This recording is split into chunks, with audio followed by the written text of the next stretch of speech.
election committee मरकजी team उन्हें में नाकामी की सूरत में हाणे उनके खपाइण शुरू कयो अथनि लखा एकड़ खपाए विया सिंध हुकूमत के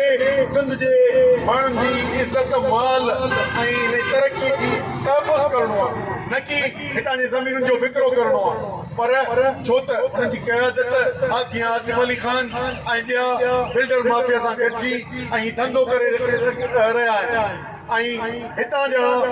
अरबा खरबा रुपया फ्लाइट ऑफ कैपिटल ज़रिए ॿाहिरि मोकिलीनि था ऐं ॿिया हिननि हिते कब्ज़ा कया आहिनि हिते जूं मिल्कियतूं ठाहियूं आहिनि पर असां आसरो कयो पिए ऐं हिते इंसाफ़ जी ऐं ईमानदारी जो राज थींदो पर 3 सालनि में जेका वफ़ाक़ी हुकूमत जो जेको तरीक़ेकार आहे या मजबूरी तौर ते कोर्टुनि जो जेको मामिलो आहे बावजूदि पर उनजी अमल दरामद बेंच उन्हनि खे 16,000 एकड़ ॾेई छॾिया हाणे चवनि था बाबा 16,000 एकड़नि में तव्हां तरक़ी भले करियो शहर जोड़ियो पर हाणे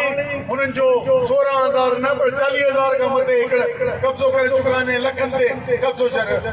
जारी आहे हाणे हिन कब्ज़े खे फिक्रे खे केरु बंदि कराईंदो माज़ीअ में बि हितां जा MPA MNA सरदार चङा मुड़ुस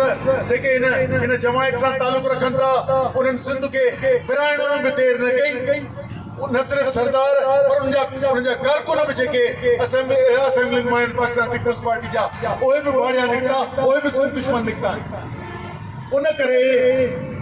लखन की तादाद में उते इज्तिमा थियो उन्हनि साजिश करे असांखे दहशतगर्दी में झुकाइण जी कोशिश कई पर ख़बर पई उन्हनि जो इहो हथियार भी वॾो थी चुको आहे ऐं सिंध जो क़ौमी कारकुन इन दबा जे हेठि अचण लाइ तयारु न आहे ऐं उन खां पोइ अॼु बि चौधरी जी क़यादत असीं जॾहिं गिरफ़्तार हुआसीं असांजी क़यादतूं ईअं ई लाड़ खां वठी ऐं राब्ता मुहिम में जारी आहे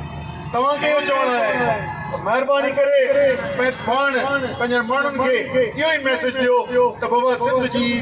ज़मीनूं पाकिस्तान पीपल्स पार्टी हुकूमत सिंध के जेका तरक्की कराई आहे उन जा मिसाल तव्हांजे आॾो पखिड़िया पिया आहिनि विखिरिया पिया आहिनि हर कंहिंजे दोस्तो इहा कराई जो नालो हो गुल मोहम्मद जोगी ॻोठ जो उन तरक्की कराई हाणे हाजी अलीदाद करे छॾियो आहे तरक्की थी हिननि जी तरक़ीअ में चवंदा आहिनि असां आवाम जे लाइ हे वॾेरा मीर पीर